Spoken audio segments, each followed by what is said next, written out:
Welcome back to Mid9M's channel. Today, we delve into the chilling tale of the enigmatic Shadow Man. Our curiosity is sparked by a seemingly ordinary school decoration. Fasten your seatbelts as we navigate through inexplicable sensations at a charming grandparent's abode, hair-raising nightmares, and unsettling encounters.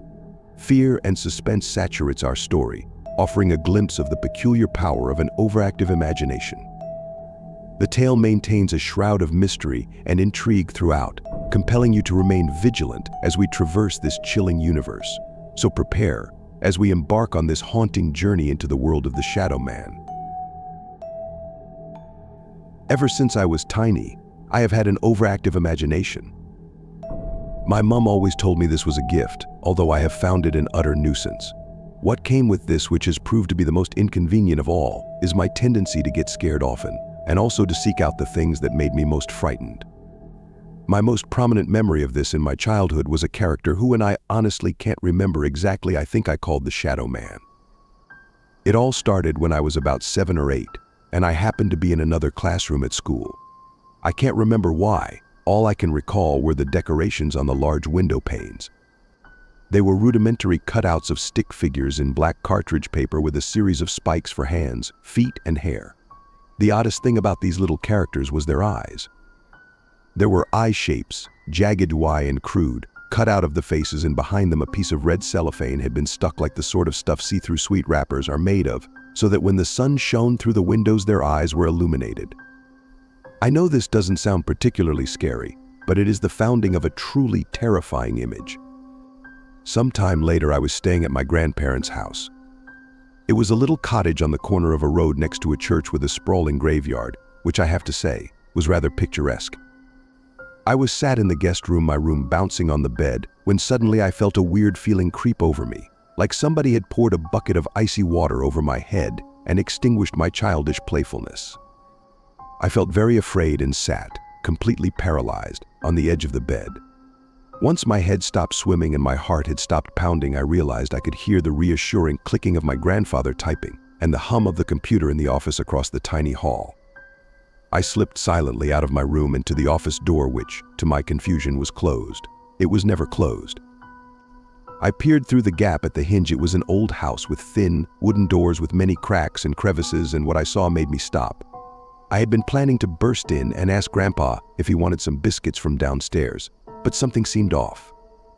There was a man sitting at the desk, but I couldn't make any of his features out. It was like he was made of fog, wispy and intangible, but his long, smoky fingers brushed the keys nonetheless. He was making the reassuring click. At once it felt sort of angry. Who was this man? And why was he here, using my grandfather's computer? I pulled the latch on the door and stomped in, ready to shout at this intruder. But the room was empty. There was a low whir as the computer shut down, the little blue light on the monitor flashing as the system switched off. But I could still hear the click. It was definitely the keys, and I was sure there had been somebody in the room. I could feel their presence like you can any person who is close to you. I fled downstairs. I really ran straight into the kitchen where my grandmother was cooking and stayed there. I didn't feel that presence again until what must have been a couple of years later. I had a nightmare. There was a boy made of black smoke who I saw in my house. He had a long, dark blade which glinted in the dim light of my dream, glinted while he killed my family. I ran away, as fast as I could, screaming and panting and sobbing. Big, huge sobs with tears flooding my face. The nightmare went on, and each person who helped me, each person who took me in was killed. I kept running, just running and running for what seemed like hours until suddenly I screamed, "Stop." I spun around, and sure enough, he was there. I was a stubborn, rude child, and my personality had kicked in at this point. It had had enough. "Why are you doing this?" I demanded. And just like that, I woke up again. There was a long period of time before I felt that fear again. This time I was 13 and in a Scouts group. Mondays and Wednesdays from 7 till 9, I was in the Scouts building located at the end of a long driveway in a village near where I lived. We would have a break in the middle of each night where me and the older kids would walk down to the petrol station and buy snacks. This required us to walk across a long field besides the woods, in the dark. We would, of course, try to scare each other. That night it was particularly dark, and we had run out of traditional ghost stories by the time we got to the petrol station, so on the way back I told the story about the shadow man at my grandmother's house. Just as I finished telling it, we passed through the gate that led to field, which was a little bridge with ditches on each side. As I walked through the gate, something caught my leg. I yelped as I fell down into the ditch, my hands clawing at the dirt, dislodging rocks and earth which proceeded to fall on me. One of the rocks was huge, heavy, and landed flat bang on my chest. I choked and spluttered as many hands reached down to pull me out of the ditch. I was crying and gasping. I was badly winded, and for a second I thought I had broken a rib. Then I started to feel afraid, the wrong kind of afraid, and I took a deep breath against the pain and stood up. At my urgent request, we hurried across the field and back to the lights of the scout building. I never spoke of the terrible feeling that washed over me. All I knew was that I had walked across that bridge dozens of times in the dark, and there wasn't a branch or rock or anything that obstructed the path. I never told them I felt something pull my ankle. I quit the club soon after that, but that incident wasn't the only reason. One night my mum drove me down the long, bumpy driveway, and as we passed the trees I felt more frightened of the shadows than I ever had before. I could see shapes, twisting, smoky shapes riding between the shadowed trunks. This terror increased the further down the drive we got, until we reached the building beyond. It was completely dark, no light to be seen. Now I should have mentioned, sometimes they can't do the scouts meeting and the building would stay locked up, but there was something very eerie about this time. My mum pulled up and started frowning. "Do you think we are early?" she said, turning to me. I was completely white and could barely utter my plea to get out of here.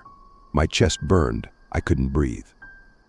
My mind went racing back to that night, laying in the cold ditch with a giant rock on my chest, feeling like I was lost in the shadows for hours before my friends pulled me out.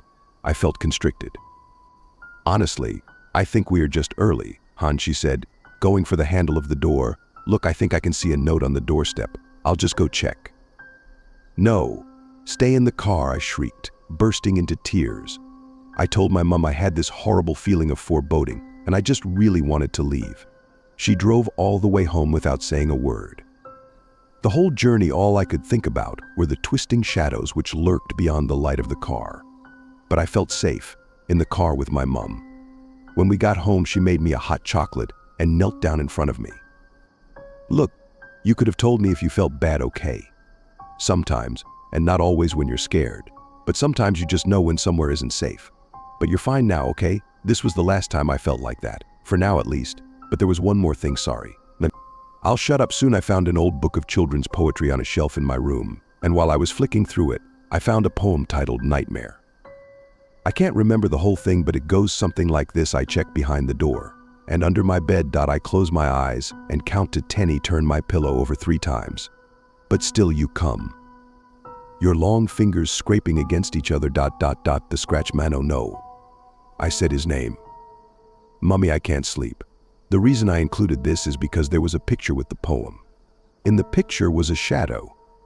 The shadow of a man with long, spiky fingers, knees, and long, spiky hair.